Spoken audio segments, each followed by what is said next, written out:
Hey. Yeah. We got another episode, y'all. I'm so excited. Happy Monday. Trying to get our M's up. That's why we do this podcast. We ain't trying though, because trying is for people without a plan. Well, the song says trying, unfortunately. I know, we're going to need a rewrite. We're going to need a rewrite. Yo, shout out to everybody in the building today, man. Shout out to our guests. We have a special guest today. I'm just so used to hosting things at nighttime, but maybe it's tonight for you. But we do have a super special superstar guest in the building today. A U-City legend. The Diddy of the city. The U-City Diddy. The U-City Diddy. Quit playing with my guy. I love it. Make some noise for... Wait, what do Thomas Cash Cohnes. I wanted to make sure. I didn't know, Thomas Cash Cohnes. Give him a round of applause. Listen, man. So I'm working on my sound effects games, but we're gonna get off into that. But Thomas Cash Cohnes, like, what exactly is your job title? Promoter. Mm-hmm. You can say event planner. Okay. Mm-hmm. Just entertainer, director, pretty much. Okay. Nice. Love entertainment CEO, anything with entertainment I'm into. All right, that's a bet, man. So, I ain't gonna all this disclaimer. Cash Cohnes. I didn't know him for what, at least all my life. I think he was a tiny little child. Definitely family. So, we making this a family event. Actually, our last episode, we had another U-City legend, Zach Steele. You know Zach Steele? He went to U-City. He might have been around. Man, maybe he might have been around your era too, but maybe a little bit after you too. But he's a dope mix engineer that mixed on Travis Scott records and The Baby, and he just recently got nominated for a Grammy for working with Lil Nas X. I probably have to see a picture of him. Yeah, he came through here last week and dropped some major gems. But yeah, so big up to you, City, man. Big up U-Town. Got it. Oh my dang! Can I get some effects today? All right, that's how we gonna kick it off today. So, capital of the United States. Before we get off into this episode, I do want to give a huge shout out to the sponsor, Sweetwater.com, man. Yes. Sweetwater is the best place to buy your studio gear, your podcast gear, your musical instruments online, and everything else that you need for it. All the accessories. They got the fast shipping. Yeah. They got that great customer service. I love hearing from my Sweetwater rep, and you get that candy in the bag. Sweetwater Sounds, we appreciate you. Yo, thank you. Give it up. You are appreciated. Make sure y'all click the affiliate link on whichever platform you watching this. I am a Sweetwater affiliate. It ain't gonna cost you nothing extra, but it's definitely gonna help out the channel by you supporting and shopping with Sweetwater, man. So now that we got that out the way. Now listen. We wanted to bring Thomas on because we mentioned in maybe it was the first episode, like it's important for artists to learn how to produce their own shows, right? Mm-hmm. It's not the easiest thing, but it's really important to start to do things for yourself, not have to wait on people to book you. And Thomas knows, he's brought everybody to the city. Some of the people he's brought, Chante Moore, Lyfe Jennings. Kelly Price. Yes. Just go ahead, list them all. Old Dog, Larenz Tate. My man had Old Dog to the city, man. Wow, big up for Old Dog. Yeah, one of the beauty queens, Maya, came in town. She fine ass Maya. The underground Melanie king. Melanie Fiona, underground king, Bun B. Bun B. Like, he's brought some of the dopest names to the city, and the events are always sexy. And he always putting on for the independents too. Always. I've opened for like half of them names he just named. He puts me on every time to open. So he's putting on for other artists as well. And I just think it's great what he does, and y'all need to really just get some of this gems he's about to drop on y'all today about how to put on a show.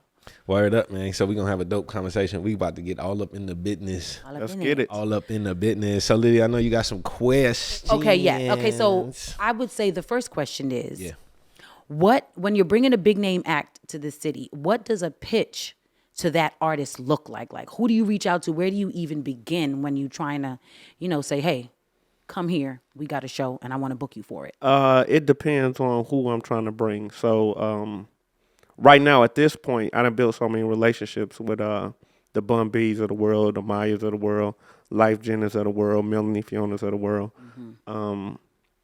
I normally watch their page. Mm-hmm. So one particular time something happened, I was looking at Maya page on Instagram, and I seen she was doing a date or so with Genuine. Mm-hmm. So I reached out to her. I was like, hey, Maya, how you doing? You know what I'm saying? I see you touring. Can you reach out to Genuine and like give me his number? She's like, well, give me a second. But this is because you have a relationship with Maya. Exactly. Okay. But so can we step back to how did the relationship form with Maya? Because like, did you just reach out to Maya like on her social media page and create? No, I didn't reach out to her. I know a few booking agencies in New York. Okay. That I deal with. Okay. As far as that, but I dealt with the booking agency, let's say maybe once. I did an actual through them 1 or 2 times, but everybody else I got from knowing through somebody else that I actually booked before. Man, Okay, so they kind of opened up the door to booking agency. How do you find the booking agency? Well, I did some digging. So okay, let's say I go to an artist page and I say, okay, they may say management, ICM partners, right? Mm-hmm. So I get to looking at ICM, trying to find them, call ICM. Mm-hmm. Hey, I'm trying to book this person, but also a pitch for me is, ICM, who on your roster? Mm-hmm. I run the names. I done book Kelly Price, Maya, Lyfe Jennings. So they see I'm telling them these names. So now they know I'm serious as far as, okay, you can call them and then they'll you know what I'm saying? Right. Let you know that I booked them. So basically you saying you reach out and find the booking agency and then ask them like, yo, who's all under your send me your roster. Right. So that I can then pick and choose and get the price. Basically, so it's like a menu. They send you a menu. Do they got price lists? Like, so they got a name? Do they got a price list? No. What I learned is they don't got a price list, right? Okay.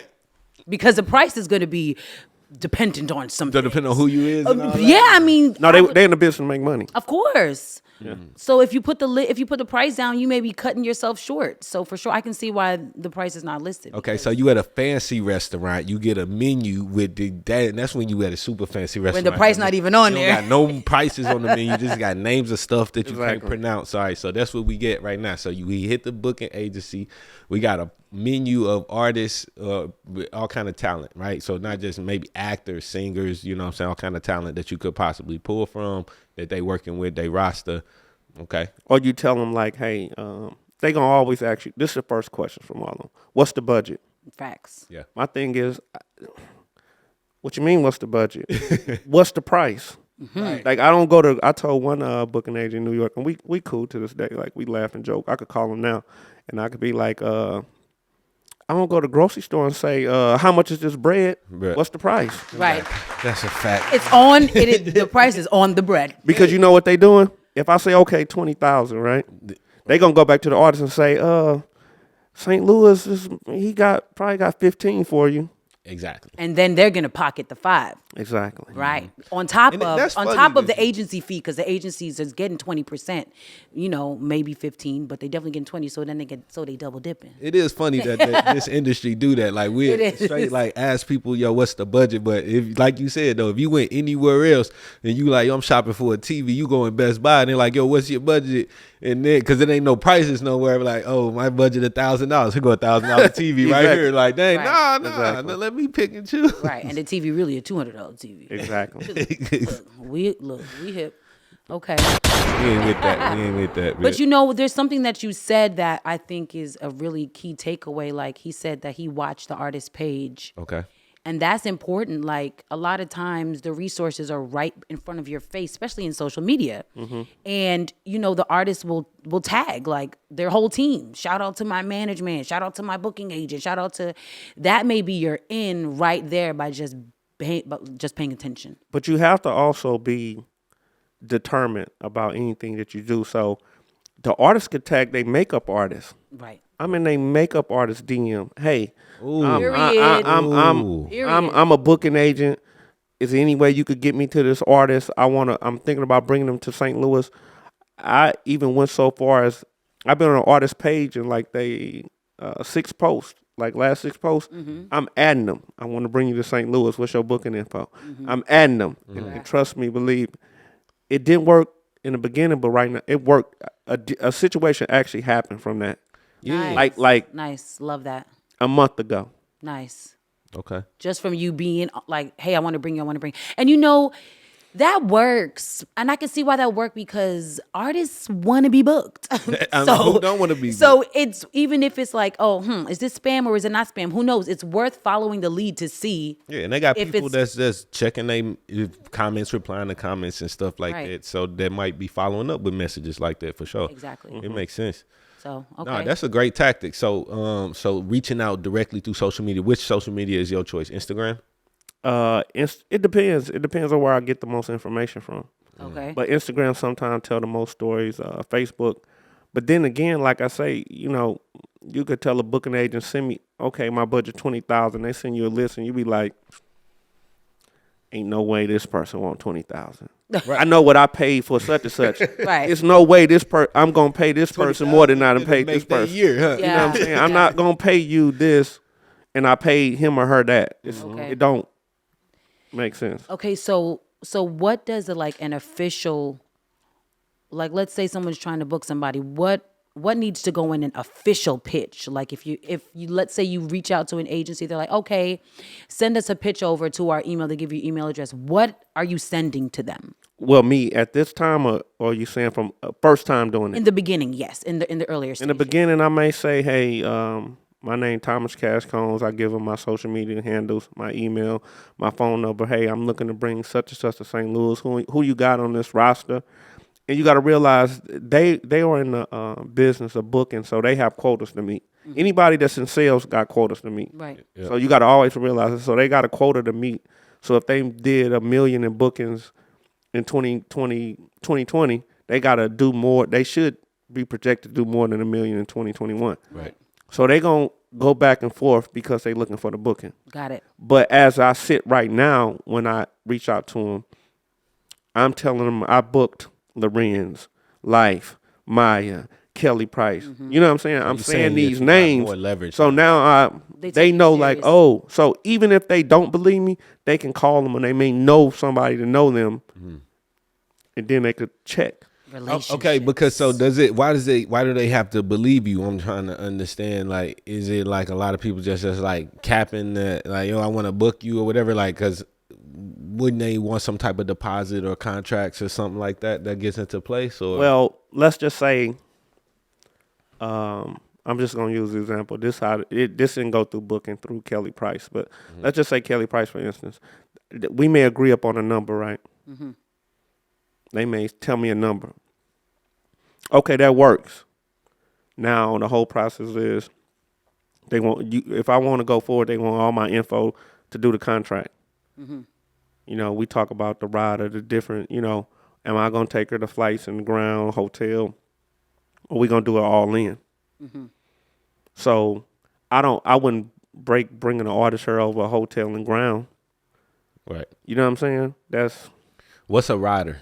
A rider is Lydia may know. It's certain things that an artist want when they get her to be comfortable. Mm-hmm. I want only the red M&Ms in my rider. So Chante Moore, no, I'm joking. When you open for Chante Moore really just wanted warm water. Like that was the only thing on her rider. No. I mean, I went out to eat with them, hung out at a hotel, whatever. But more so, that's all she really wanted. She didn't really ask for most riders have meals for all the people that's coming. If it's 3 or 4, most time it's 2, right. 2 to 3. Mm-hmm. They want certain liquor, certain juices, bottled waters, right. Fruit tray. Basically, the artist needs for, when they get here. This is what I want to be present. Yeah, what make them comfortable as far as what they may ask for. We need these certain towels. Certain towels. Facts. Yeah, I've seen them. What I forgot them at home, but I forgot I was rushing out the house, but I could have proved it and showed it to you. Oh, because I know the writers can get really crazy. Oh, yeah. I said the red M&Ms because Mariah Carey's writer is like that. Like she wants only a certain color. I think Snoop Dogg or somebody had he only want green M&Ms or something. Yeah, I think that might be code word for something else. Right, all these artists, these celebrities want green M&Ms. I only want white. It's just crazy. But let's just say I had Mariah Carey on the hook to bring her, and she said I wanted only red M&Ms. I'm gonna get it's gonna be a bowl with all red M&Ms. Period. Somebody gonna have to sit there and It's gonna be a separate them. beautiful bowl too. A big one too. A gorgeous bowl with whatever the artist. I mean, because that's so important. Is like how the artist feels is what's gonna help you, right, as a promoter, and also get them to possibly come back and tell their friends, hey, this is a great person to work with because the customer service is A1. Well, if you're a promoter, you are definitely in the customer service business. Okay. Don't let that go over their head, man. No, for real. Say it again. Say it again. If you're a promoter, if you're an artist, ooh, if you in a band, ooh, okay. if you behind the DJ booth, if you a sound man or woman, okay, if you doing the lights, right, if you at the front door checking tickets, if you one of the girls that walk people to their seats or one of the fellas that walk people, right, if you part of the show, Yes. you're in the customer service business. Man. Customers, that is, bruh, that because we missed that. And then the second part of the word is the most important to me. Service business. The service, right? Yeah, we for all sure. providing a service when we doing these things. But you got to think about it. These people could take their money and go get entertained somewhere else. Man. Yeah.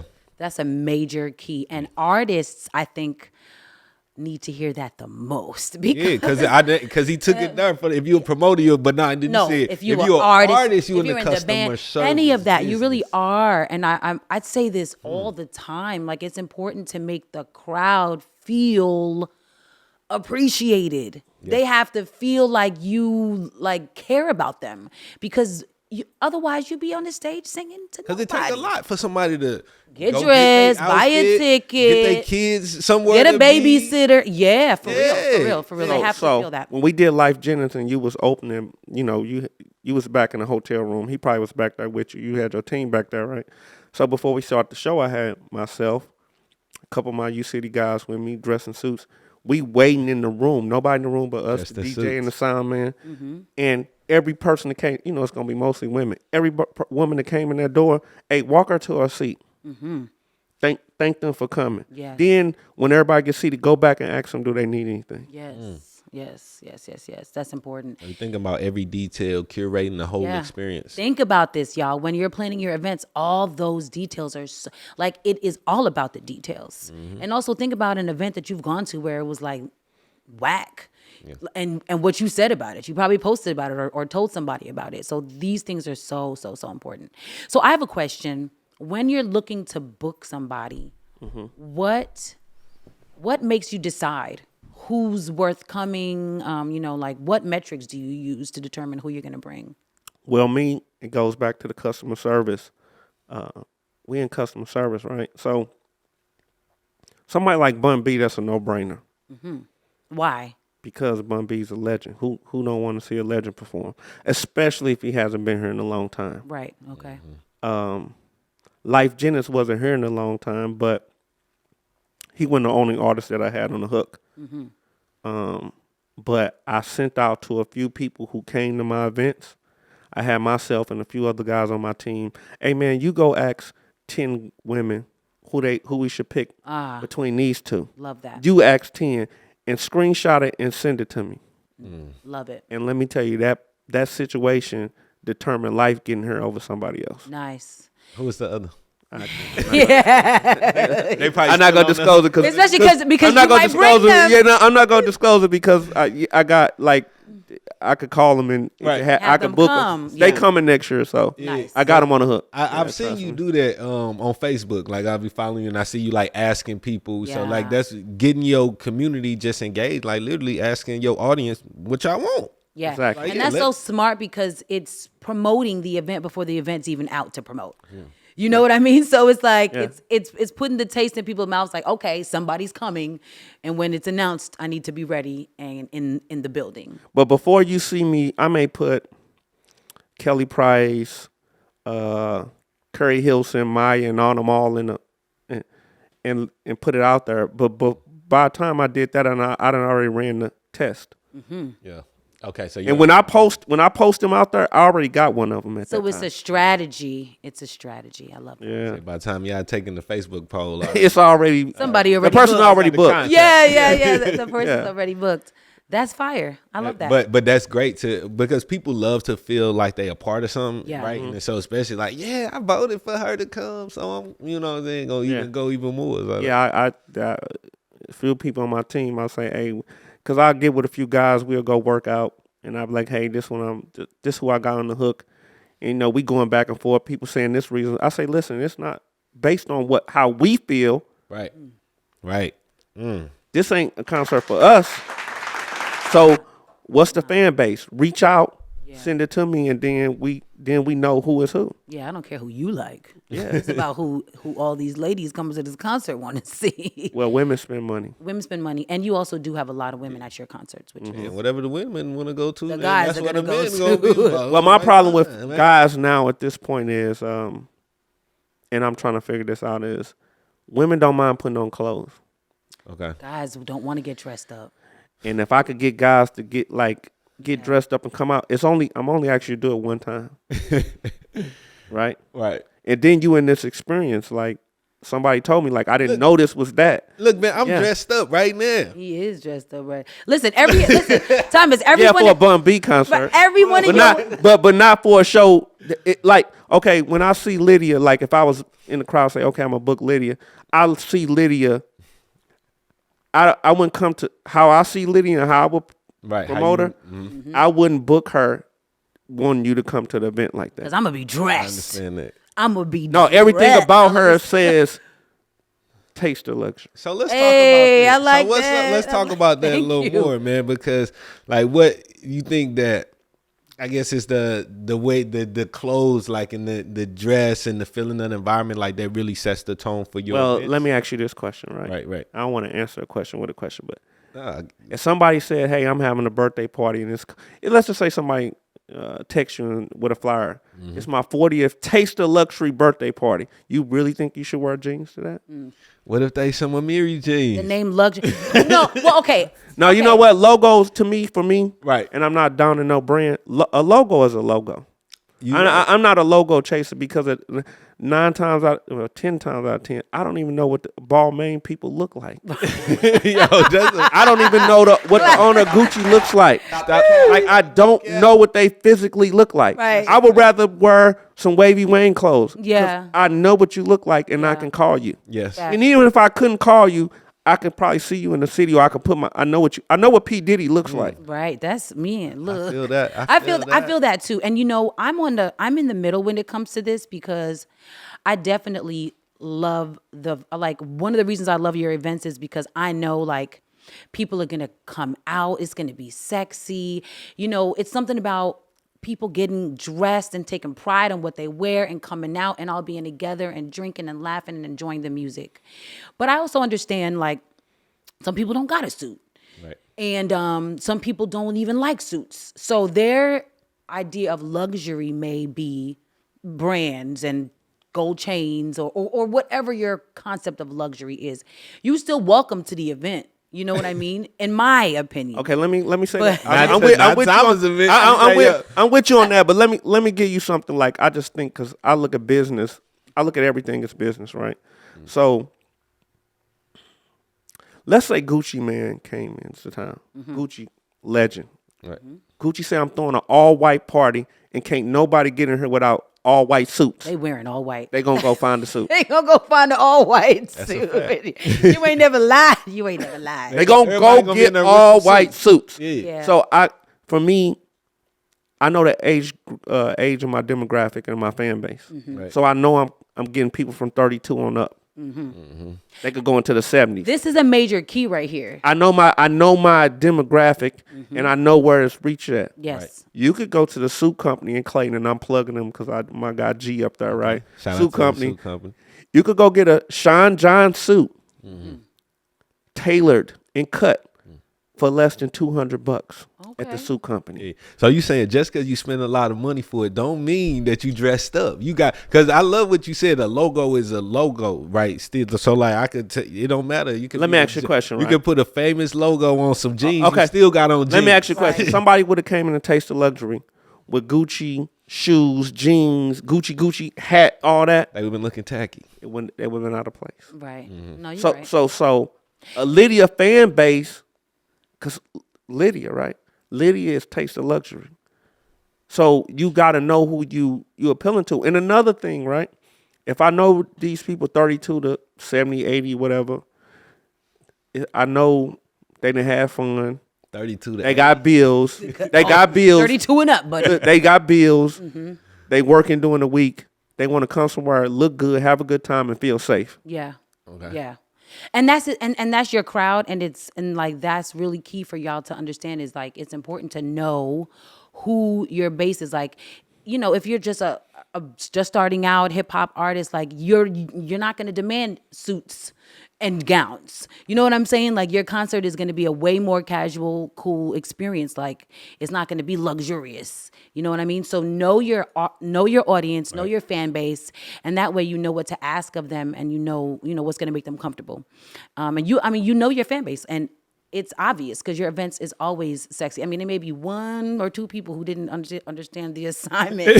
Every now and then, I'm like, but they'll understand it the he didn't next get time. the memo. They be definitely in there like, Right. But they'll understand it the next time, though. Right, you know what I'm saying? Nah, for sure. You don't want to come up in there too many times out of pocket, man. Right, oh, right. man, gotta get it together. That's so dope. I love that. So, but look, so I think segueing, unless you have a specific place to go. No, well, I did have a question, but Go ahead. it was about venue choices, because I think Okay. this is important for You artists understand? to know, like, if you're trying to book a show, how do you go about choosing a venue, and what does that look like? So- like reaching out to a venue. You look at a venue just like you look at if you buying a home or if you looking to buy, rental property or something, right? It's all about location. Safety and access. Yes. Love that. Safety. So if and you that. notice every time I do something, you can get off the highway and get to that venue Right there. like that. Yeah. And you know what else is important too? Parking. Parking. Gotta have that park. But let me give y'all something that I do, and people, like, I told my friends about it. They caught me one time, right? I walked away from the venue, Bar Napoli in Clayton. I walked way down. They was like, "Where you going?" I was clocking how far the furthest parking space, how long it took that person to get out their car to the front door. Wow. Because I say, what if this person was paying at the door and somebody called them to say, "Hey, no, come here." How much time they got to change their mind? So now I got to shorten it to get the parking closer, or try to get access to them to get there in a shorter time. Okay. Yeah, okay. So you want to make the whole, exactly. You thinking about every Detail. part of the experience from the time they pull up before they get out their car. You thinking about what's going on. Right. Okay, so location. Location. And location. Okay, so that's And you want the venue to be nice. right. Naturally. And I noticed that you do your events, like, it don't necessarily have to be a concert hall. Like, you like to Transform choose us different venue, venues yeah. and turn it into a concert. You bring in the sound and like the Moto Museum, that was. But you got to think about it. Once you know your fan base, right. your demographic, what will they like? Yeah. They want to go to some different upscale place. Well, think about it. If you and Lydia was like, it may be Lydia's birthday, it may be our anniversary, right? You want to go somewhere, I'm going to take my lady, we're going to get dressed up, have a good time, and I'm going to feel safe. You don't want to deal with no riffraff. Or be close to it. Or be anywhere that you think it's going to be a riffraff. You know what I'm saying? When you're trying to for sure. enjoy yourself. So what does a pitch to a venue look like? In most cases, it's like when you go to venues and it's your first time, you just trying to pretty much tell them like, hey, we want to look at this place. This is what we think about doing. So, they looking at this your first time. So they may not have nothing like what you planning on doing, right? So Was that the case with Bar Napoli? Because I never, like, when you did the cigar. Bar thing, Napoli, so much it was like, okay, we plan on doing the cigar event here. Because you got to realize it got to be a win-win for when you pick up the phone, anything with entertainment, when you pick up the phone, you're looking to gain something, right? Right. So you better make sure that person on the other line going to gain something too. Value. Right. Value. I say this all the time. Value is a two-way street. That's a fact. You have to bring value to the table, especially when you're trying to get somebody to do something for you. Make sure you're bringing value as well. So if I'm telling Bar Napoli, which is probably closed on a Sunday, that, hey, I'm bringing over 300 people here. They were closed, so they can make thousands of dollars off liquor and food. Right. Now, just think about it, right? Just on a low end. That's smart too. On a low end, if 300 people spend $20, that's $6,000. On a low end. Good math. And as good as Bar Napoli is, most meals start at 20, so people gonna drink. Yeah, you got and it's nice outside. You're not going anywhere and spending Exactly. $20 unless you're going to McDonald's. Yeah. And I told them, listen, I'm gonna block off this street, so nobody gonna be able to come access. We gonna put all these people out here. We gonna do all this, but your bartender's gonna make a lot of money. Your waitress is gonna make a lot of. You all gonna make enough money just off of selling food and liquor. Mm-hmm. But everybody's gonna win, from bartenders to waitresses. Yeah. Okay. If you got the staff, a staff to hold these 300, we did over 460 at Bar Napoli, and then after we did the Taste of Luxury, we went up to Clayton, blocked off the street, and did 600. So was that enough? Was that enough for them to get the for them just to be making their money off the bar and food, or did you have to compensate them a little bit more? Well, it depends on the deal you work out. I don't really want to go into details. Okay. Yes, but that's a good. Trust me, they're gonna make money. Yeah. I know they're gonna make money, but it's all type of negotiations, right? Every situation is different. Sometimes it may be that you have to pay an upfront fee and they get the bar or whatever. Or it might be like a guarantee or something like that. Could be, but let me tell you this, right? After you put 300 people in the venue, 400, 500, 600, right? The next time you go to them, the conversation will be a little bit more easier than it was. Yesterday's price is not today's price. Well, they're in the business to make money, right? Yes. So if they know you can do this and nothing happened, we're in Clayton. Right. Facts. We blocked off the street. Nothing happened. Yeah. That's like showing and proving to them. Oh, yeah. And I like what you said, too, like you chose a day that they would normally be closed. This is another really smart tactic that you can do when you're planning your venue. Your event is, stay away from possibly like Fridays and Saturday nights, because most venues are already doing big numbers on those nights. Maybe choose a Sunday night or a week or a Thursday night. That's why when we started the Center Stage Showcase, we well, you got to think about Friday and Saturday for a place. That's where they pay their bills at. Exactly. So they're not gonna let their regulars just not gonna scoot their regulars for you like that. Right. So that is a great strategy in like for your first couple of shows. Like Thomas does shows on Fridays and Saturday nights all the time, but like he's super popping. But in the beginning, if you're just starting out trying to book a show for yourself, think about off days, and don't be so stuck to them weekend nights, because you can be stuck to like, it gotta be a Friday night. Yeah, well, you're gonna pay Friday night price. Exactly. Yeah. Yeah. Word up. Okay, and not only do you bring value to the venue by offering them something on their slow night to bring them business on their slow night, you bring opportunity for yourself to get the venue at a lower rate. Yes. Oh man, I did the Rusty Goat. Oh, I remember the Rusty Goat days. And the guy, shout out to David, man. I seen him a few weeks ago. He was like, man, you come here with that hip hop stuff, man. I don't know, So he watched the whole night, and at the end of the show, he was like, what you do, man? I said, what you mean what I do? He said, how you get all these people in here? Man, after that, man, they could be closed. I could be like, David, I need to get in the Rusty Goat. I could go hang in the Rusty Goat like I'm sitting here right now. So I'm glad you said that, because that's my next question is how you get all them people in there. Yes, marketing. What is your marketing? Well, here's one of my strategies that I, at the time, not popping. Shout out to Danny Brown. We was doing business together. And when I first did my first show, that Lydia came on, I put a flyer with all the artists on it. Yeah, this is when it was no celebrities. Right. It was just all local artists. Right. So I said, you know what? I start to see the traction. They're not sharing it like that. So something hit my head. You know what? Let me call my flyer guy. Shout out to Boski. Hey, Boski, man, how much you would charge me to make everybody their single flyer? Period. That's one of our tactics, too. You know what I'm saying? Yeah. So I said, people are going to share it. It's going to look like they show. Yes. So let me give y'all all your own flyer. You share it looks like it's your show. Right. Yeah. Let me tell you something. For my show on the 9th, the band members have flyers. The background singers have flyers. Everybody. because like you said, like it's important to make it's customer service, right? Even on this side of things. Right. And you want everybody to feel special, and you want their fans to see them and come for them. Right. You know, and not see a fly with mad faces. That's even distracting. You're just gonna keep scrolling. Exactly. So that's super smart. And then most artists, local artists, 8 times out of 10, they're gonna be on a flyer with a whole bunch of people.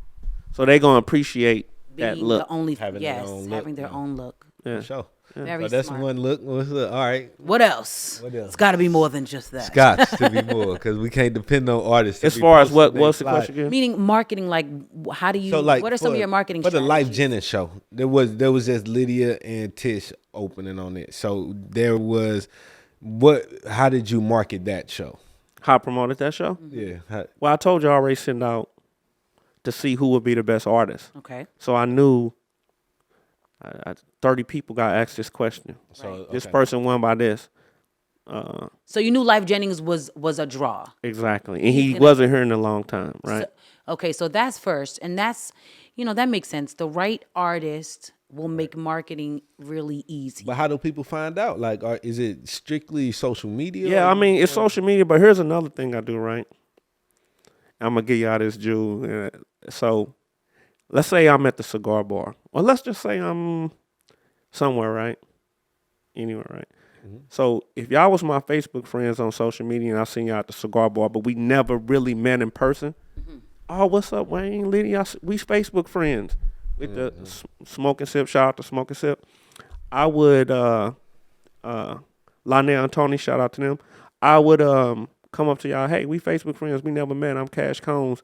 I throw events. Hey, bartender, get them drinks. Mm-hmm. Hey, y'all come out to my next show. Mm-hmm. Y'all may not come out. Right? I spent $20 on y'all drinks. But let me tell you, for the Lyfe Jennings thing, that worked to the point where I did that, and almost every person I did to came to the Lyfe Jennings. Mm-hmm. So you really promoting, you boots on the ground, out here meeting people, talking to them, telling them about your event. See, to me, that's where a lot of these artists and promoters, they scared to talk to people in real life. Yeah. But you could walk up to me and we could talk about it. Like people give me out. Trust me, it's people that reach out to me and give me ideas all the time. You know how many people told me, hey, you need to get Beyonce. I'll be like, really? That's a hard ask, you guys. Hey, you need to get Brandy. Like, okay, I'm trying to work towards that. Can we do that? And we can actually do Brandy together. We could talk about it off the podcast. Okay, bet. You know what I'm saying? So it's like, people got ideas. And a lot of times people say stuff, and while they talking, I'm looking forward. Right. They talking, I'm hearing them, but I'm picturing it. You seeing it. I'm seeing it as they talking. I'm like, I'm listening like, ooh, something. Like when your name came up yesterday, I was like, okay, I see that. Right. So, nice. Yeah, but for me, if you know somebody, your Facebook friend, social media, you never met them, and you in the same room and you don't speak, like, what's the point? What's the point? But I'm not only speaking, I'm gonna buy you. You just want to keep digital. He's like, some people need to be in the metaverse but you in the customer service business again. Right. Right. Now, before they even spent a dime with me, I done already bought your drink. Yeah. Listen, Thomas, I tell this to Wayne all the time because he's not the type, Oh, here we go. I'm just being, look. Don't be honest. This ain't the honest. This is the. I want to hear it. No, because Wayne is, he's in the metaverse. He's all digital. He's not necessarily. He don't want to go places that much. He don't want to be around people too much. Not because he's mean. I'm more of an introvert. He's more right. So he don't. And I'm an extrovert, but I'm an artist too. I also understand like we are in the business of promoting and doing events and doing stuff like that. We have to go out. You can't be an artist that wants support and you don't show support. Right. People have events and you don't go out. Right. You don't talk to people. You too high sedity. And I'm not saying that that's what you are. Thank God. It does kind of seem like that's what you're trying to say. No, but we're a team. So so I represent you. So when I'm out, you out. Right. No, so for we're sure. good And to that's go. why I designed it like this. You have to understand. Like this is that's by why design. you married me in the first place. Absolutely. But I like that. I like what you said. Like you got to be boots on the ground, especially if you're promoting something within your within your city and your space. It's different if you're like doing some kind of online promotion.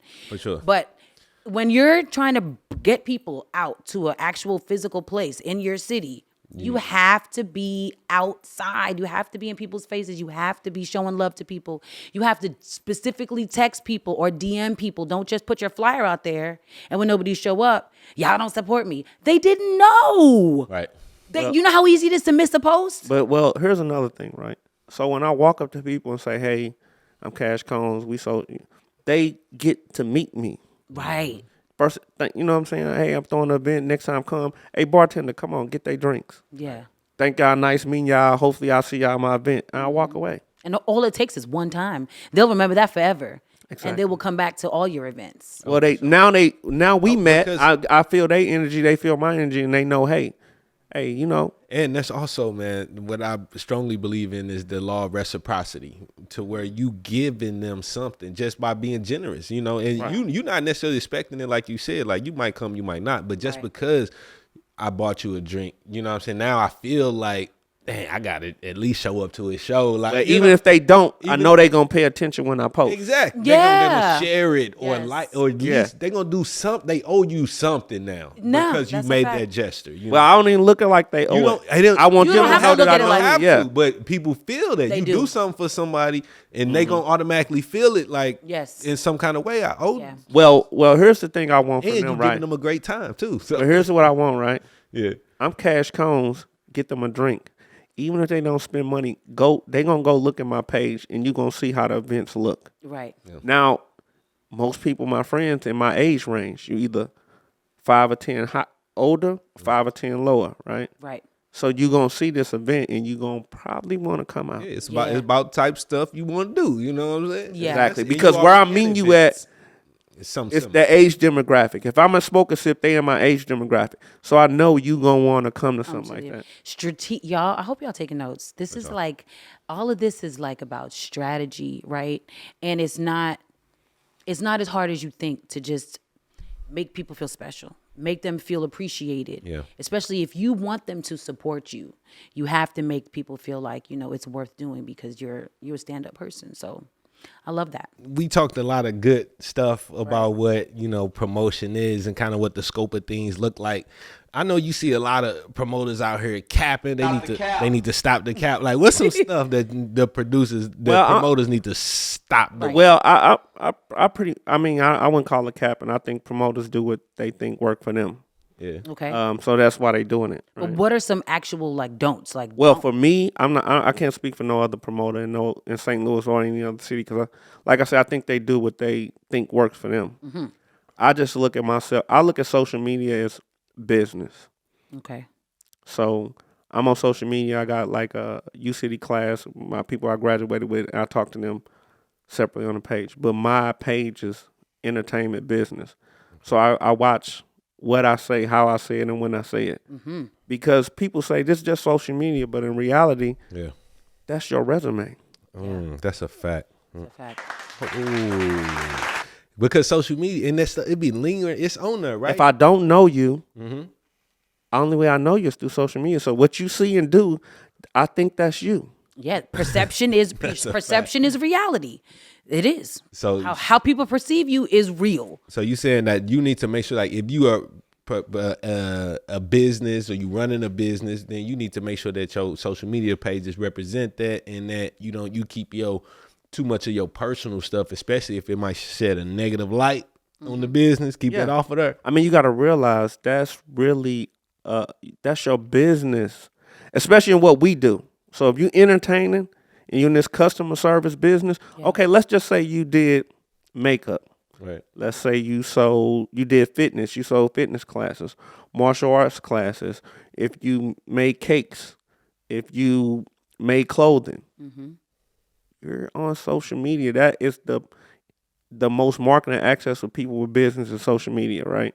People don't really go to your .coms as much as they open Facebook and Instagram first throughout more than they open their refrigerator, right? Yeah. So in a day, right? So that's a business. So if you selling anything, you are a business.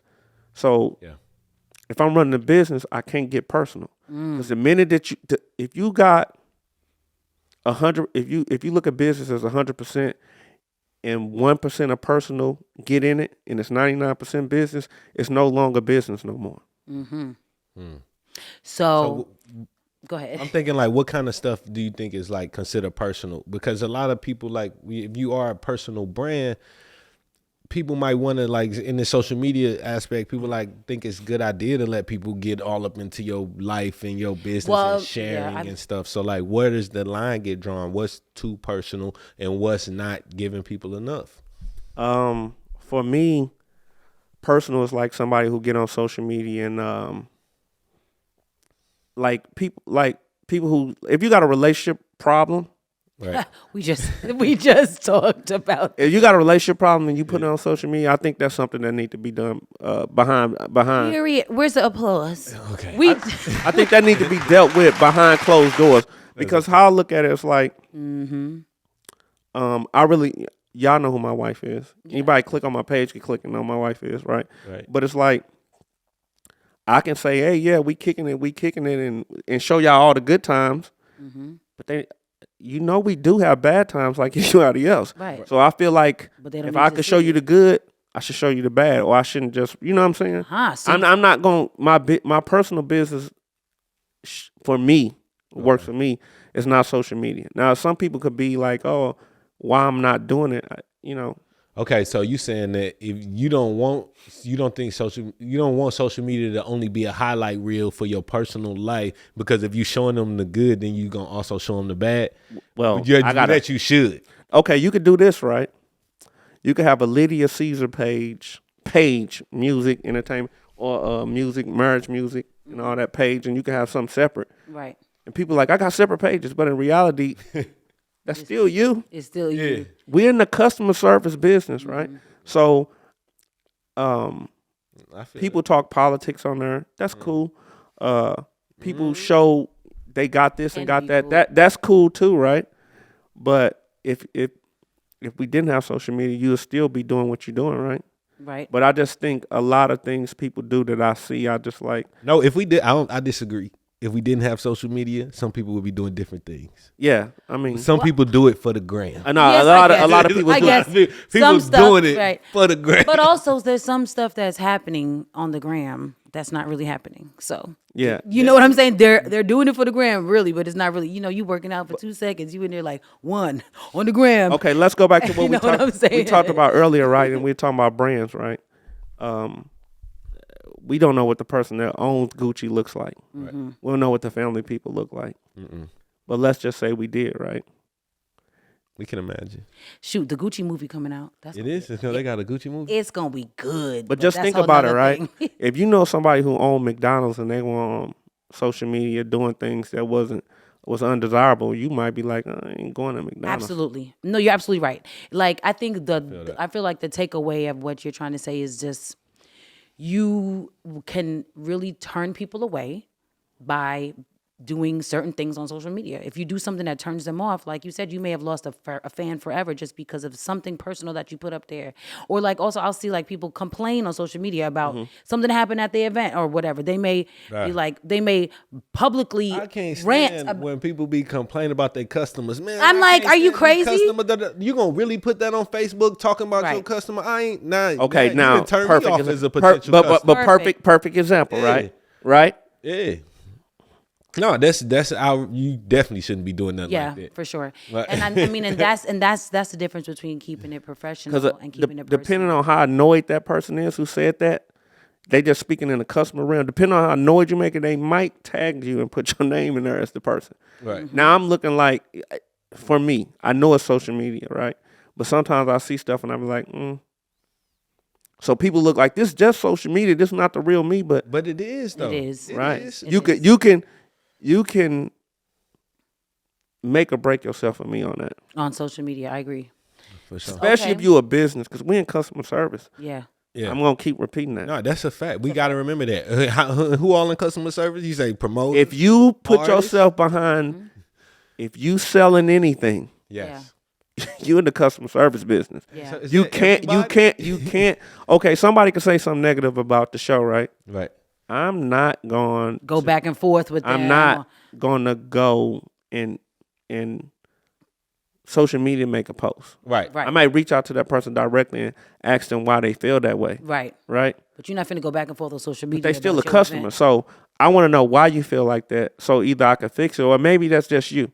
Right. You know what I'm saying? Yeah. But I'm not going to publicly talk about people. Yeah. Because trust me, and what I do. It's going to come back. Okay, like the Lyfe Jennings. There's so many parts that's moving to do that. Like you called me and you were like, hey, man. You know what I'm saying? You was like, hey, man, I want, I need a VIP. I'm like, man, Wayne, like my family, he gonna call me today? Like you gonna call? I said, Wayne, you calling me about this?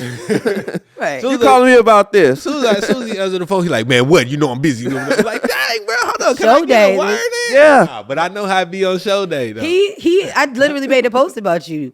Hey, can I get free tickets to your show? That was Wayne talking to you. But you know what I'm saying? Like it's so many like you'll see next Thursday, right? Yeah. It's so many moving parts. It's like It's I'm thinking for me and you, it's like, Wayne, you could go to my family house right now and go eat.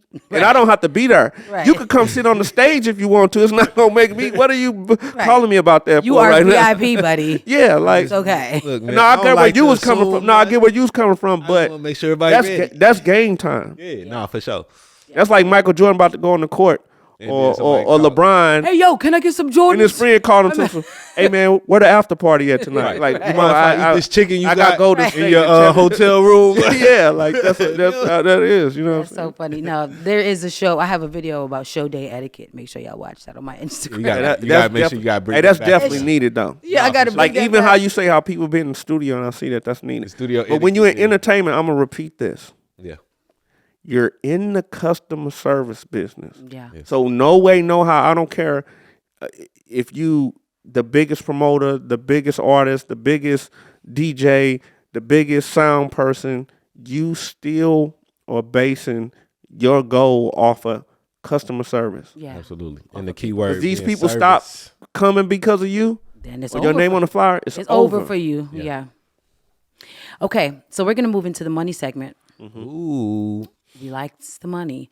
So you have sponsors for your events. Yeah. How do you secure a sponsor? Well, it goes back to this, right?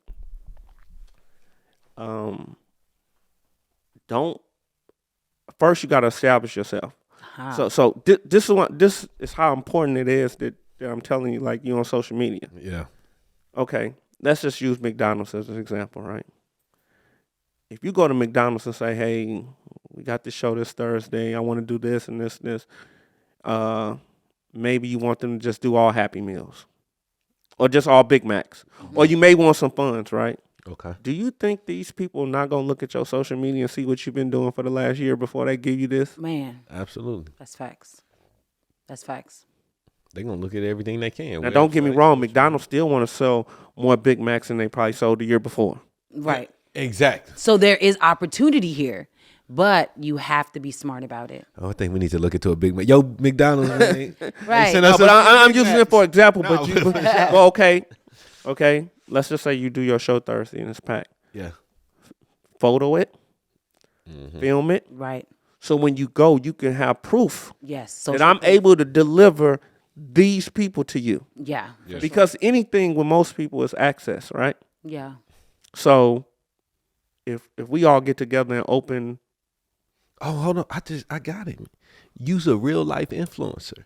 An actual. We got digital influencers, but use a real life influencer. But think about this, You get right? people to really come places. think All right, if we let's open a click. coffee shop, right, Yeah. and we put it across the street, we might have the best coffee in town. But if it's not access, if you notice, all the gas stations are on the corner Right. in a heavy traffic spot. Yeah. So you could just roll right in. But if we got a coffee shop in a place nice and we got the best coffee in town, we need traffic. Yeah. Yeah. So basically, when you're looking for a sponsor, sponsors want results, right? A sponsor is No. somebody who's going to come in and pay you money to help you put on your event. In return, they need to be advertised and promoted, and they need eyes on their products. They need to sell something. So at the end of the day, you need to be able to bring value to them in order for them to pay you. Exactly. It goes back to what I'm saying. If I call, let's just say I call Lyfe Jennings, man, just shout out to Rio, right? If I call Rio, I could call Rio right now. If he busy, he might not pick up, but he gonna call me back. hey Rio, can you give me such and such? I see you on tour such and such. Rio know I done already paid them, so they know my money good. Right. So if Rio know this person that him and Lyfe and them just did tour dates with, he could talk to this person and say, hey man, how much you normally do a show for? I got a guy in St. Louis, he good, Rio can tell me their price at that moment. Now he's the booking agent. Right. He can make a couple $1,000 just by being in the middle, handing over a phone number. Right, for sure. But he know I'm not gonna call Rio. I'm not gonna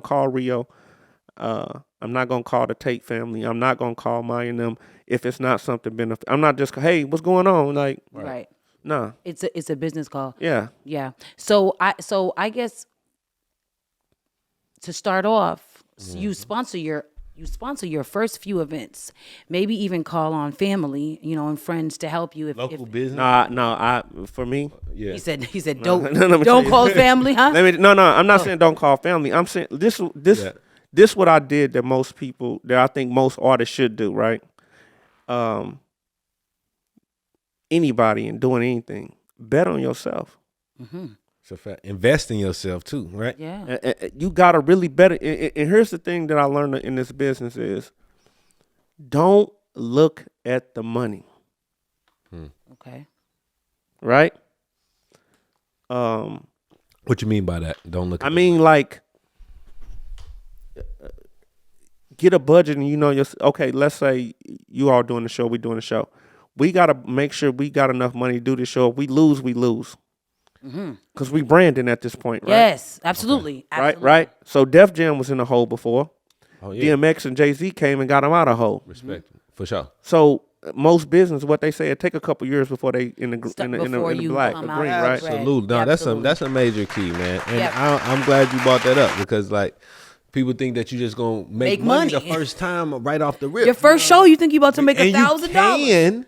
You definitely can, but it all depends on the experience you want to provide, right? The brand that you want to build. Like, do you want to do a quick money grab or do you want to build something that's gonna last for a long time? Let me tell you this, it's an option there. We can do a money grab all day. If I chase ain't coming back. If I chase the money, I would have been out of this a long time ago. Yeah. And let me tell you this, it's a lot. Like, I don't share a lot on social media, but it's a lot of stuff I do behind the scenes. And part of a lot of things is moving that people don't know about, but I'm not the person to show I'm not going to show you that, but it's a lot of things moving, right? Right. But what I learned in life is sometimes you just do stuff to do it. Okay. Because you just taking an hour or two out of my time. Right. I probably going to be at home looking on Netflix, my mind rambling anyway, right? Right. So if I could help you, you probably gonna want, like you said, Wayne, you probably gonna help me somewhere down the line, right? Or I look at things like this, right? I got kids, so if I help Wayne and Lydia now, I might not catch it back from them. Right. Y'all might take this and blow up, and my son could come intern. Right. Yeah. Exactly. You get what I'm saying? Yeah. Don't do it for immediate gain. Yeah. Yeah. If you work hard, trust me, I learned this. I used to just hear it and be like, yeah. If you work hard and do it, it's coming. Is it? Yeah, because the energy, like you might put the energy over here and then come back from over here, right? Yeah. Because it all depends as long as you're putting it out there. Exactly. Yeah, I mean, it's literally, I saw a post that said this. It said, if you plant a seed today, you're not eating the fruit today. You not? No. Oh.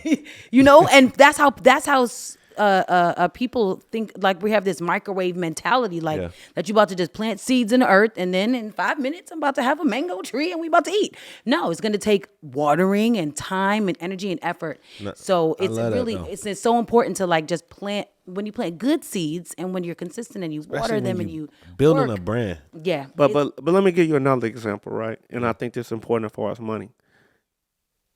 Listen.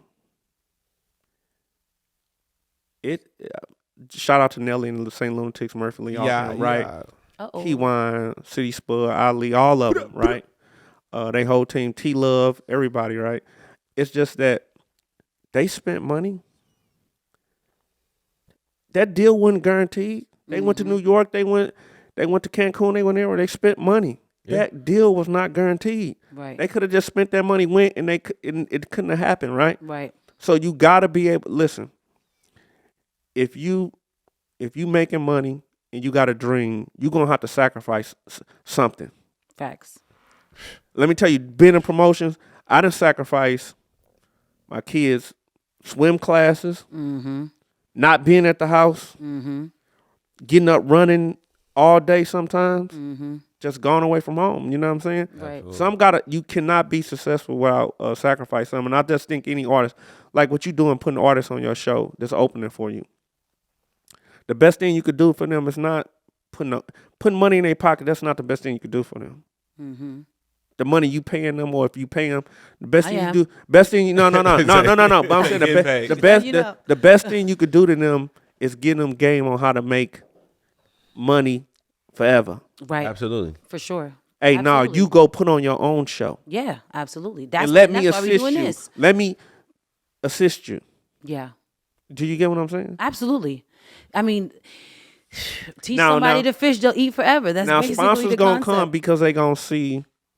Once you get the traction, they gonna see, and a sponsor might not be a big company, man. It's some people that's gonna be in that crowd that's gonna see what you're doing and want to be part of it. Yeah, like just like you said, local businesses. It doesn't always have to be. You got to be strategic. Like I said family, but it could also just be like a small business that wants to bring light to their business. You can reach out to them and send them a sponsorship deck and a pitch. You never know. A lot of times we get blinded by, like you said, money and big names, but your sponsor may be right in front of your face. But you're not paying attention because you're looking at McDonald's. Now, is it always a monetary sponsor? Because you said earlier, like McDonald's might just give this is Big sponsorship Macs, for me, right? Or they might all give. And McDonald's said, you know what? I'm not giving you nothing but a $10 gift card, but you could use my logo. Let's go. Let's go. Sponsored by McDonald's. Because that's association. Because you get a big brand behind you, right? Yeah. And that's important too. Where I'm at? McDonald's. Yeah.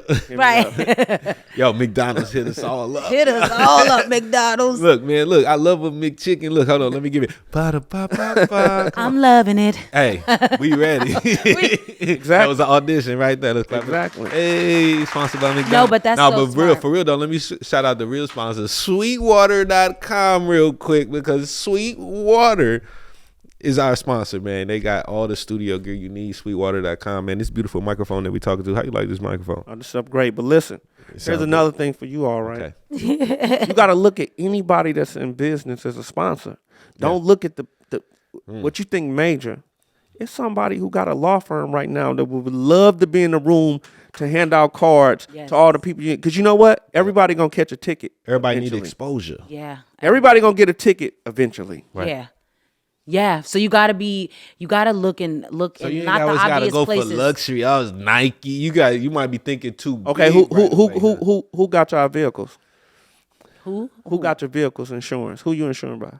Progressive. Okay, call Progressive. Hey, this is what I do. Right. I got access. Everybody need insurance. Shoot, Plaza Motors down the block where we got the car from. That's a sponsor. Hey, listen. Yeah. Listen, come get this table. This is what I normally charge or whatever. Boom. You come in.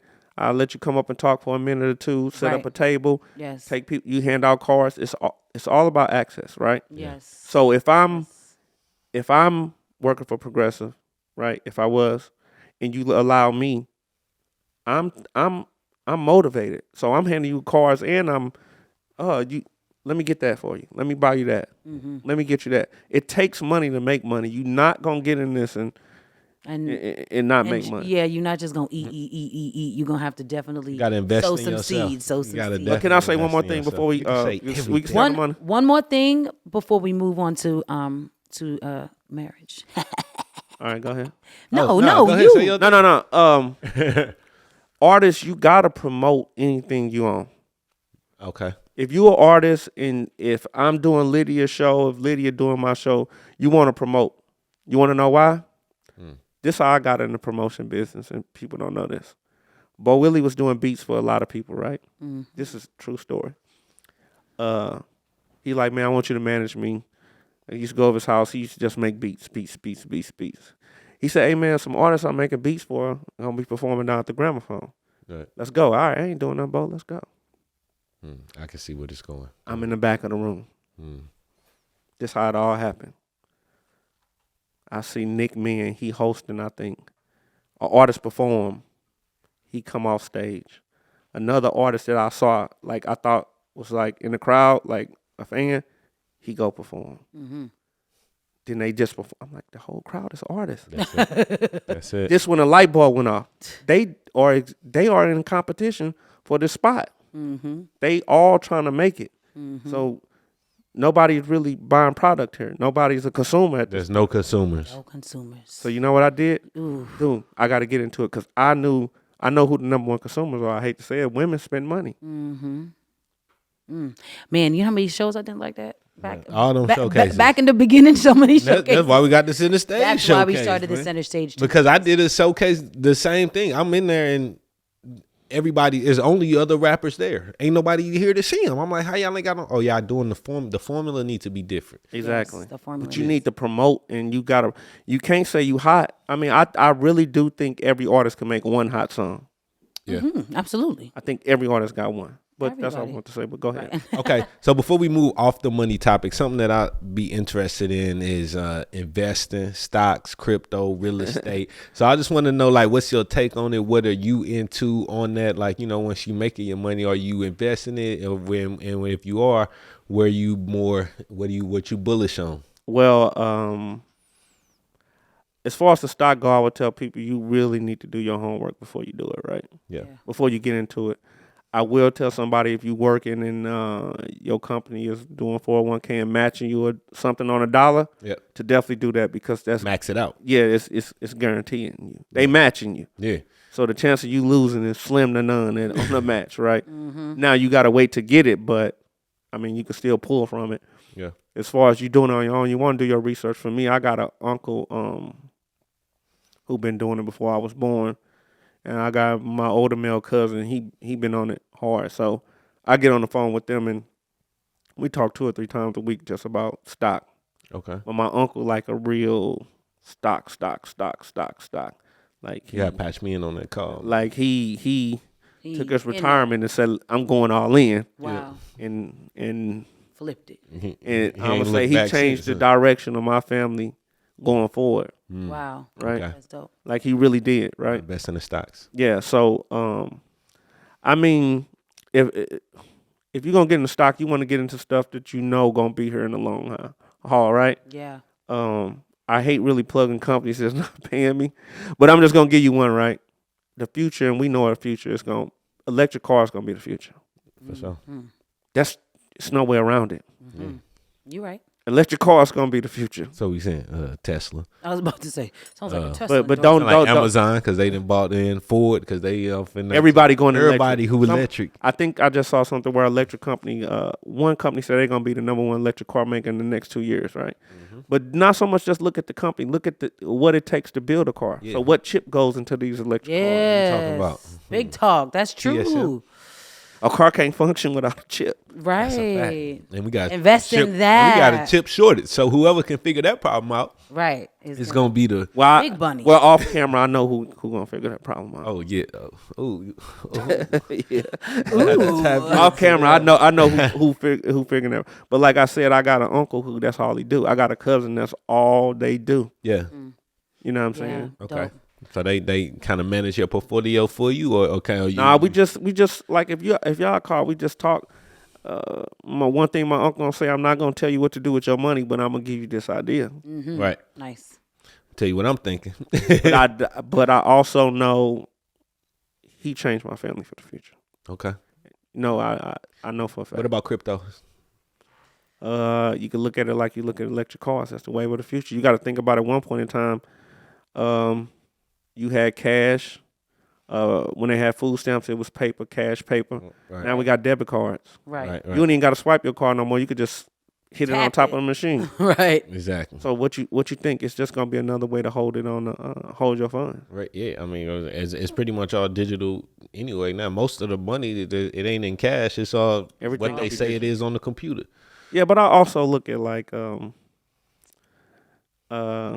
me, I look at like when you use your debit card, it kind of like it shows where you spend your money at. Absolutely. So it tells a story about you. Yes. It's resumeing you. Yes, it is. I know Lydia and them shop at Dearberg's every week or 2 week here. I know she get her gas. You know they sell that information to marketers. I mean, yeah. no comment. But I mean, but you got to think about it. It's not just a coincidence with showing up on your feed. But you got to think about if you were in that business, and was beneficial, you probably would too. Of course, it is all about the bottom line, money. Making a profit. So I mean, I don't like it, but I understand, like when I'm looking through my phone and stuff that I've purchased or whatever is now showing up on my Facebook feed, like I know what it is. It just is what it is. They're all working like this together because everybody's trying to make money. Yes, indeed. So, okay, so the last segment is our marriage segment. And you are married. You've been married for longer than me and Wayne. So you've been married, man. Ooh. It's going on. It's almost 17 years. Wow. Yes, let's clap it. You gotta clap it up. And I got it. You got good. So just give us a gem. Give us like a marriage gem. Like what would you say is not the secret, but what is something that just you feel like other married couples would benefit from hearing from you that helps your marriage? I would say go to counseling. Nice. Love that you said that. I've been trying to get him to counseling forever. Why are you trying to do me like that? No. I'm saying that to say this right. Facts. I'm saying that to say this right. Me and Wayne from the same neighborhood, same few houses down, right? Our upbringing and how we had to survive and make it and get to where we had to get to drove us, or one of the reasons that drive us to this day, right? Mm-hmm. But that might not have been your upbringing, right? Our upbringing was, I remember, Wayne mama be going to work. Wayne out there with us. Right. And as a younger, but he was more mature than my cousin them that was his age. He was a little bit more mature mindset wise. Right. But so yeah. The way we had to survive and the way we had to move around, I say if I wouldn't suggest if Wayne could redo his life over not to redo it, because what he went through or what we went through was putting us in these seats to this day, right? Yes. Yeah. But that might not have been how you came up. Yes. So what happens is in the beginning of honeymooning, you having so much fun and you seeing the signs, but you not you overlooking it. But the deeper you get into it, you like, you know what? I'm not even going. I'm speaking on it now. Yeah. No.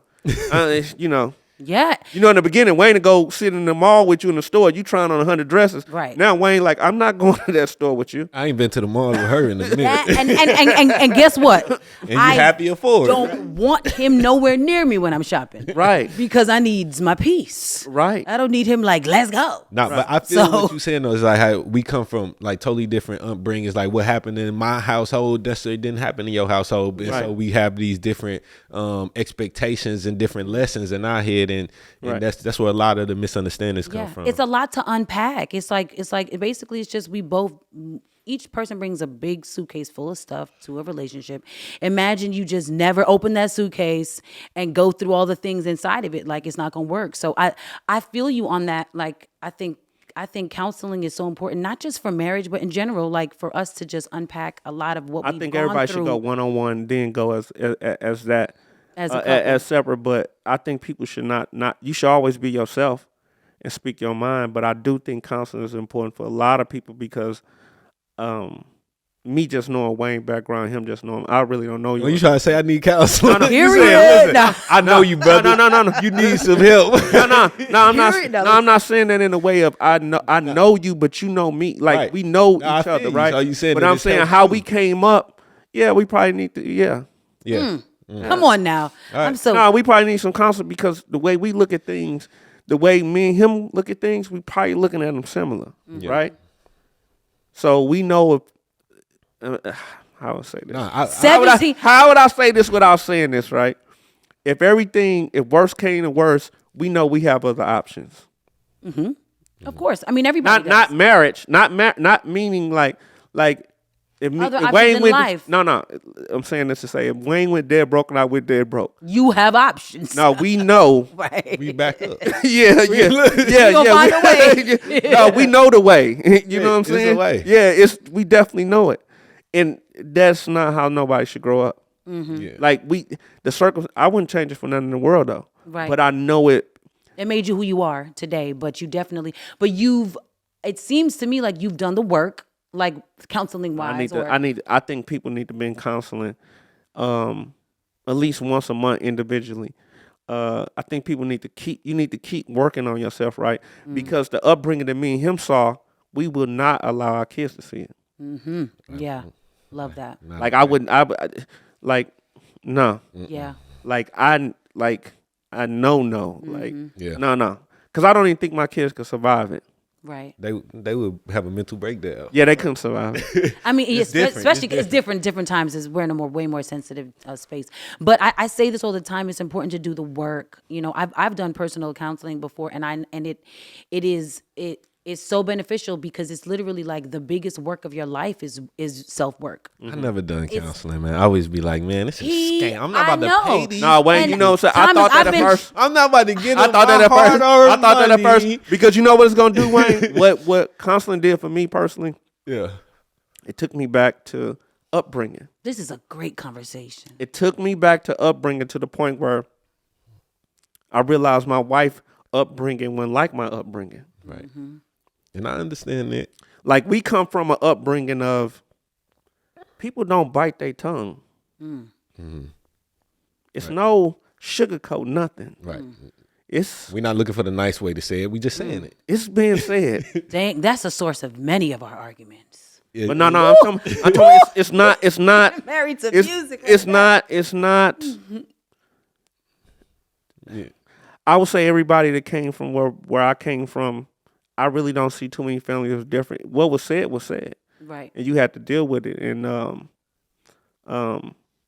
if Wayne come to my house and he with my cousin or he with me and I'm getting blessed by my auntie, depending if he back there, he getting blessed too. Right. Shouldn't have been back here. Mm-hmm. Yeah. Right? But every household is almost similar to an extent. So when we all out there together, we all out there together. Right. You know what I'm saying? So I'm looking out for him.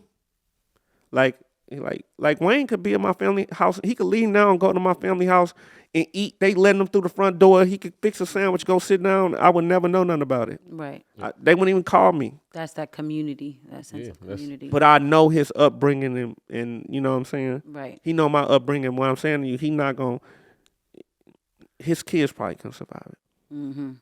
So counseling, 17 years, and counseling was the first thing out his mouth. So how long have you been in counseling? Personally and together. Me personally, I thought it was a scam at first. We went before marriage. Mm-hmm. Okay. After marriage. Mm-hmm. And we went off and on when things, you know what I'm saying? But here's the thing, the key to that is you need to go when everything good, right? Yes. Right. And I would tell people, don't go to counseling to nobody that's not married. Okay, don't go to work. Yeah, my best friend. Financial advice from broke mom. Right.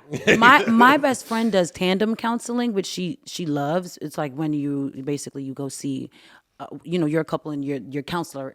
Your counselors are a couple as well. Mm-hmm. She said that's really dope. So I feel you on that. Like I definitely wouldn't want to get marriage advice from somebody who hasn't been there, done that.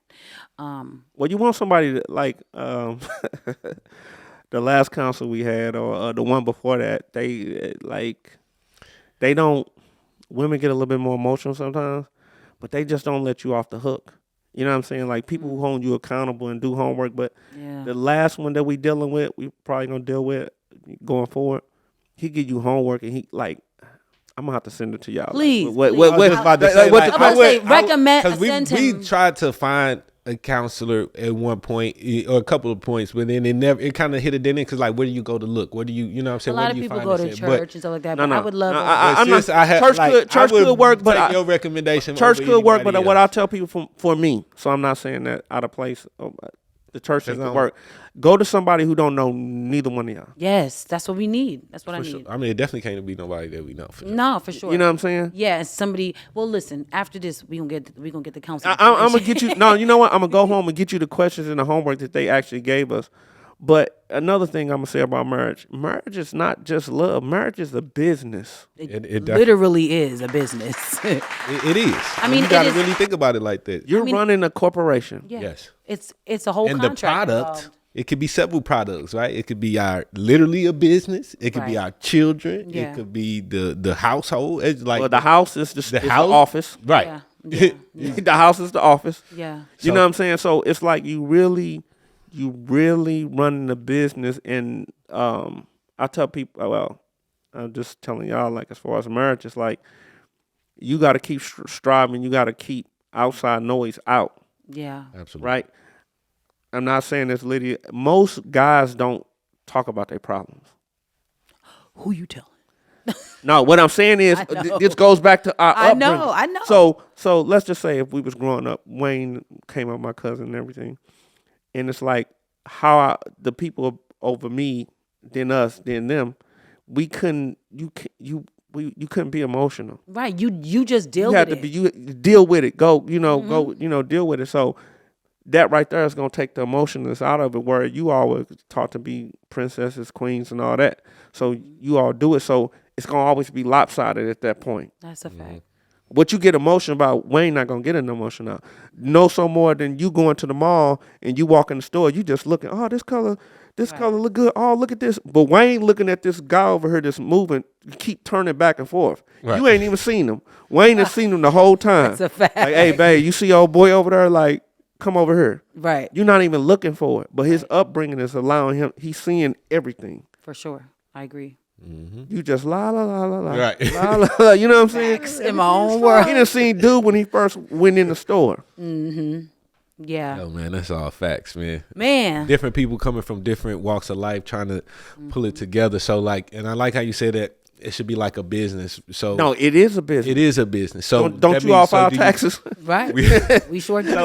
So it's recognized. We got a whole marriage license. It's recognized by the government as a business venture. It is. It is. It is. Dang, that make a lot of sense. So I know like with my personal businesses, I'm doing quarterly planning. I'm reviewing. I'm doing daily checkups on to make sure everything is ticking. Are you doing you saying we need to be doing these same things inside the household? In your marriage. Planning, checking up, keeping stats on, how well we're doing. Yeah. A dashboard. I don't think you should keep stats. I think you. I look at statistics based on that only good for me. I look at stats when they talk about sports. That fits that moment in time, right? Mm-hmm. Right. So if you took your stats before the pandemic, you don't know what the pandemic did to you because we never seen that before. Mm-hmm. So how you gonna measure that stats against the stats when this never been seen before? Okay. You know what I'm saying? And then we measuring the pandemic stats, which was something crazy, and then we saying that's what it is. What about the feeling though, right? Because you know it. If you know the person you with got your best interest, you're not gonna get along all the time. Right. It's impossible. But if you know this how I look at my wife, right? Holly Berry couldn't take me from my wife. Right. Beyonce couldn't take her. Oprah Winfrey. Whoever got all the money, it's not about that. She was with me when I was broke. Man. Ooh. Exactly. Clap. We was on an air mattress together. Nah, that's a fact. No, and I have to be like, my wife, Lisa Cohnes, shout out. My wife, Lisa Cohnes, shout out. Like, her fine self. I remember when you know where he came from, man. I already know, man. Listen, I listen. I mean, boy, you love Lisa. Boy, Lisa been around forever. Been chasing Lisa for all his life. Lisa, but I remember one time, like, I was putting up a little money and whatnot, you know what I'm saying? And I was like, hey, we got to just, get some Chinese and just get these $5 movies, red box movies from the Blockbuster used to be in U City, right? Yeah. And she's like, I'm with it. Period. Yo, for sure. I mean, you got to have somebody that's with it. I mean, because you got to understand. Like, because the real of it is when you have a woman who, like a real woman, it's not about that. Mm-hmm. Like, there are some women out there where, yes, that's what it is. It's a money grab for them. Like, if it ain't about the money, then it ain't about nothing. But when you really find a woman who knows her worth and her value, right? Who know who she is, it's not about that. Like, the love is really what holds it together. I didn't care. I wanted to be around him all the time. We was in a basement apartment, with an air mattress, watching movies on the computer. It was the good old days. I'm telling you, I coming there now. You be like, I'm watching TV, Wayne. Right. What you want? I didn't care. I wanted to be in his presence. Right. It didn't matter That's the what he honeymoon had. phase. Yeah, and I mean, but that's when you know, like, this is genuine. Because there's a lot of women who will not stick through that. No, I need this, and I need the luxury. I need to be pampered and all. Look, it's not for me, it was never about that. And when the love is real, right, and you're building a real strong foundation, that's going to be one of the clearest signs. Like, will she hold you down and be there when you can't give her riches and money and clothes and material? But you all right, let's say clothes, because you just said clothes, right? Because I mean, that's important to us. You know what's cool? You know what's to some women. Yeah, you know what's cool to me, right? Let's say my wife said, okay, I want a Gucci bag, right? I could go buy it, right? Mm-hmm. But you know what's cool to me? Is she made her own bag. Mm-hmm. I love that. Do you get what I'm saying? Absolutely. Yeah. Absolutely. Oh, you want the money to make your own bag? Right. Okay. And you know what? Even if it was the same price. Yeah. Put your name on the bag. Facts. But honestly, I honestly feel like that's why my husband buys me things, because I don't need them. I will take my hands and make earrings. I'll produce shows. You know what I'm saying? I'm about my business, and I think he sees that, and it's like, okay, I'm not hung up on these material things. I'll go to the thrift shop and be fresher than everybody. So I think because he sees that, he will buy me nicer things as opposed to those things being the standard. If those things are the standard in your life, you got to reevaluate. Okay, so I saw you got to reevaluate you know what, yourself. And what you all did, and I need to plan this too, like me and her trip, was you all going to Dubai, just spending time together, right? Yep. It ain't about being in Dubai. It's just about the time that you're spending, right? Right. But also, like, me and her got, at this point, we got the most money we ever had, right? Worrying about money ain't the issue no more, right? Right. So it's just about, we still a company. The company still got to run. Mm-hmm. We still got multiple streams of income. We got 2 kids that we got to set up. Right. So for me, I'm speaking for me, right? I don't have to buy nothing new no more. We about to buy a new house, of course. You know what I'm saying? We debating on where it should be. Mm-hmm. I want the one on the borderline of U City and Clayton. She might want to do something else. You know what I'm saying? Hey, let me talk about getting your old one. Let me talk about getting your old house in U City. I might need to. No, I'm gonna sell. I'm gonna sell that and take whatever off the top. And that's what you want to talk about. But another thing, like, we got rental property, and she forefront at that. Mm.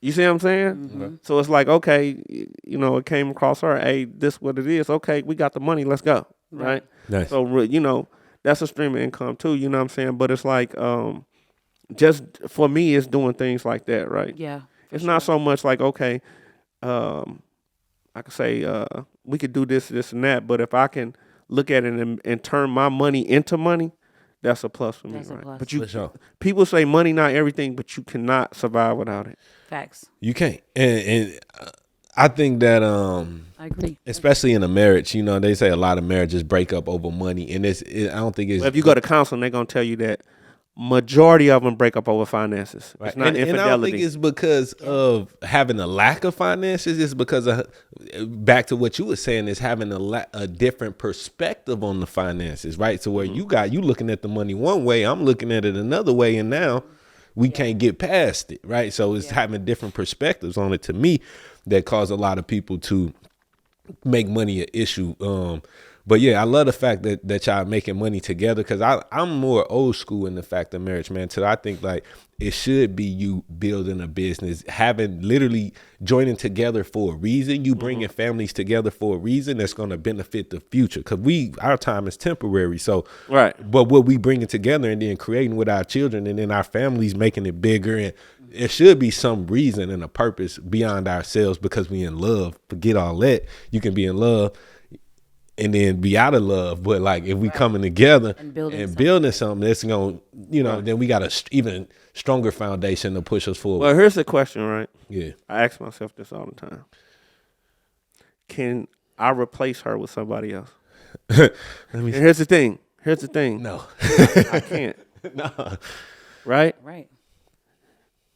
How can you measure something that somebody can't be that I know for a fact you in my corner? I don't have to even second guess it. Now we go through our ups and downs. I don't have to second guess it. Man, mm-hmm. that is. It's invaluable. Do you get what I'm saying? Invaluable forever. Like somebody can have more money. I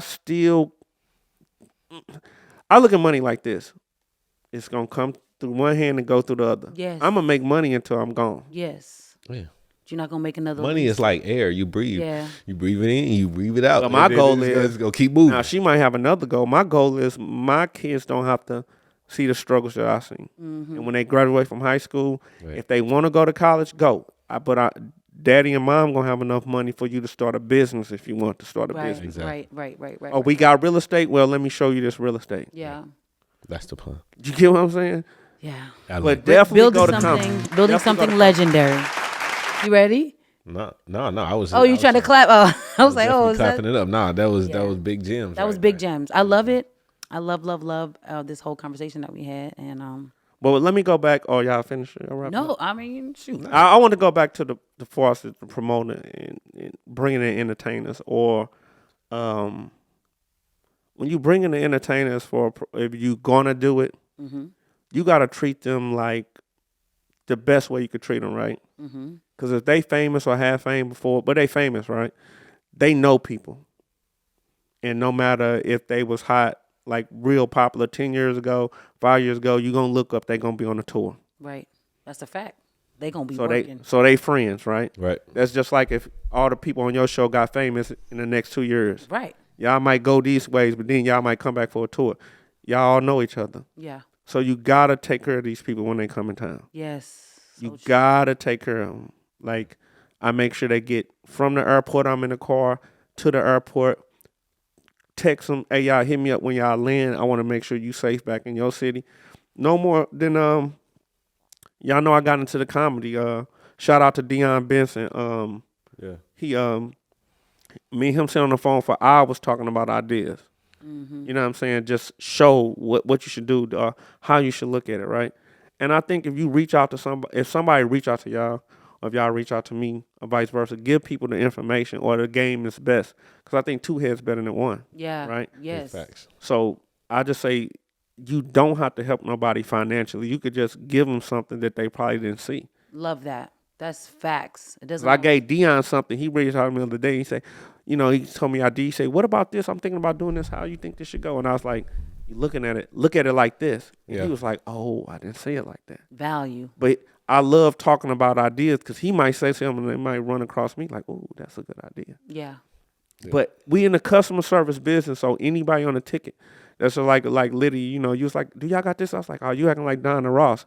I'm joking. That's what he called me, Diana Ross. You know what I'm saying? But that's why I was like, you need a room? Okay, take the room. Take it. Yeah. Yeah. Y'all got it, right? Definitely. It's all about taking care of people because you part of the show. I cannot account for how many people paid to come see you. Right. Mm-hmm. You never know. Yeah, and I mean, and I say this too, like as an artist, if you make sure that you bring value to every stage that you get on, because you want to elevate the show. You want people to be talking about you. You want to make an impact, and that's the way that you get booked again and again and again and again. Well, even what you did with I looked up in the room and you had all the things, the little flyer things on the chair, and I was like, oh man. Over 400 some people about to get these. You know what I'm saying? Period. Like, and I know she gonna do. I know what she gonna do. Yeah. But I know a few people who never been to the show who seen her live. mm-hmm. You know what I'm saying? Yeah. So now her name moving. Right. You know what I'm saying? Y'all moving. So I like to see that. Like, I don't want everybody just like, okay, be on the show. So go do something else. Because if everybody, y'all moving Sauce, I'm moving Cohnes Entertainment, somebody else moving. If we all moving like this, by the time we get in link, it's going to be more valuable for everybody. Ah, man. I think we should end on that. You think so? Because that's what needs to happen. The elevation is going to happen when everybody comes together, right? If you winning and I'm winning and you winning and we join together, the win that's going to be. And we got to remember too that it's just it's a surplus, right? It's a never ending supply of opportunities, a never ending supply of money out here. It's a never ending supply of people that's going to come and support you. So ain't no need to cast no shadows or hate on nobody, right? Right. So y'all got the concert, right? Yeah. Y'all got the concert. And a situation happened through a situation because y'all was dealing with me, right? Yes. We ain't got to speak on it. But the thing about it, hold on. Okay. Wait, we ain't got to speak it out. I just said, no, we ain't speak it out. But the thing about it is this, right? It's not really all based on knowing me. That plays 50, 60%. But when you got your chance at bat, you was hitting home runs. Okay. Yes, sir. Hey, when preparation meets opportunity. Facts. Let me tell you something. Facts. Chante Moore was one of the worst ice storms in St. Louis we was history. Outside though. Like cars were sliding, right? Yeah. Really sliding. Yeah, through the ice storm, the crowd wasn't what it was. But when you got up to bat, you hitting home runs. Absolutely. So it can always be, and however y'all want to. The relationship is gonna get you in the room, right? What you gonna do when you get in there? Exactly. What's gonna keep you there? What you gonna do when you get in there? Back in the room. Yeah. So I do want to end the podcast with one question from you. Like we done talked about so many good gems and stuff like that. I would just say, like, what's one piece of advice that someone has given you that you would give to all the listeners of the podcast today? Like the best piece of advice you feel like you ever got? I've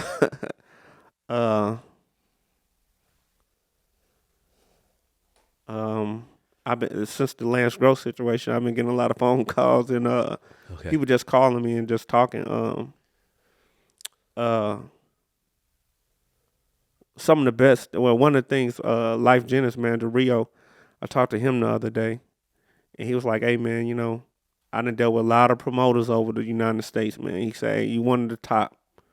How y'all do things, how y'all carry yourself and stuff like that." But some advice that I probably got, I done got a lot, man. I done got a lot. I hear a lot like keep going. I done heard like even with this situation with the masquerade ball, people was like, you could have still had it, right? Because it's like, man, they coming to have a good time. You provide that, right? But the best advice probably came from my boy Michael Bullard. Now that I think about it, he also part of the changing trajectory as far as me being a promoter. He's like, man, don't believe in other people, because I was managing other artists and other stuff like that. He's like, believe in yourself. And I was like, we sitting on Shasbury. I'm like, he just be talking sometimes. Yeah. So, but it didn't hit until late on that night. He's like, quit. I felt like he was saying, quit putting the ball in other people's hand. Yeah. Put the ball in your hand. That's exactly what he's saying. Yeah, right? You passing it all the time, trying to catch the assist. Put the ball in your hand and go ahead and do what you got to do. And that's probably one of the best advice. So shout out to him. And then I also seen that in y'all, like y'all doing the sauce thing. Like, y'all go do that, right? Y'all elevate the sauce brand, right? Yeah. Elevate it. Because I'm still doing this. Y'all doing this. So, like I told you about a situation, I don't want to say the name before we started. So now so by the time I call you for that, your fan base shooting, mine's shooting. Yeah. So we gonna make the massive. You see what I'm saying? Make the most out of it. It's shooting. Yeah. You know what I'm saying? You should. Yeah. So that's how my dream and what I want to see, and hopefully I'll see it one day. St. Louis could be Atlanta. That's in St. Louis could be St. Louis. Yeah, but I'm just saying on about the unity of Atlanta of let's make this a whole. I said that in my interview with Kevin Johnson. Literally, I said those exact words. I said St. Louis has more than enough talent. If we all got on the mind frame that when you win, and I win, and you win, we all win. That's the difference between like the Atlanta, New York's, LA's. In those cities, everybody's working together, and they're all winning. St. Louis just needs to get that mentality. Like, we are all going to win. It's not going to be, I think a lot of people want to be the one to take us there. It's not going to be that. It's going to be a collective effort at this point. And everybody just needs to get that mind frame together. Well, another thing for me is I don't mind working with people, but my thing is, depending on how you brand it and how I'm branding it got to match up, right? Right. And the thing for me is, once I decide I'm going to work with somebody or something, I'm all in. Yeah. Like this promotion thing, I lose sleep behind it. Mm-hmm. It's like this, it's chasing me. Right? So I could be at a show and Liddy could be on stage and I could see her rocking it. And I could see people jumping their hands up when you did Dirty Diana. Like, you know what I'm saying? You thought Mike was on stage. People jumping up like, you know what I'm saying? Right, that energy. I'm sitting there, he next to me, he filming. You know what I'm thinking about? How I top this. Exactly. Facts. No, as an artist, I'm thinking about the same thing. Do you hear what I'm saying? I'm the same takeaway. You're filming, I'm standing right next to you, and I'm thinking, how do I top this? Yeah. So this thing is going, like I tell people all the time, if you're not losing no sleep or you ain't losing something, you chasing the wrong dream. Yes, if you ain't losing something, you cannot be successful without sacrifice. Facts. That's a fact, man. Yo, Thomas Cash Cohnes. I appreciate man. You City all day. What is it? Legends. It's the Marriage Music Podcast. It's dope, man. You know what I'm saying? Thank you. I got to come back. You know what I'm saying? Yo, man. You City, what's up? You the best dressed guest we done had. You know what I'm saying? And he's going to be that. Miss West, what's up? Bella Marie. Yeah. My whole team, what's up? Chance. Yeah. Danielle, CC, what's up? Everybody, man. Shout out to Bullard that made the podcast. Shout out to Uncle Elroy, you know. Yeah, man. Elroy, what's up, man? You know, Driver, you know what I'm saying? Tyson Driver. Nick. Shout out to Nick. Another thing, man, you know, when you get in the positions, I know a lot of people say, hey, man, you got all these U-City people around you. Yeah. Just like if I, you know, I've been knowing these people 25, 30 years. Yes. So if I'm able to be in position, I got to put them in position. That's why you're blessed. So you can be a blessing. And I want to appreciate y'all. Like every time I call and say, I need y'all to hit the stage, y'all do it.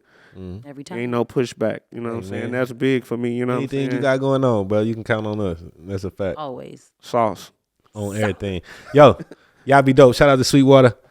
Let's get it. Happy Monday, y'all. Married to music. What? Did it. Another one. Tune in every Monday. Hey, you going Acapulco this time on us? We trying to get our M's up. Okay. Music, money, marriage on a Monday. Married to music. Y'all be dope out there. I'm out of here.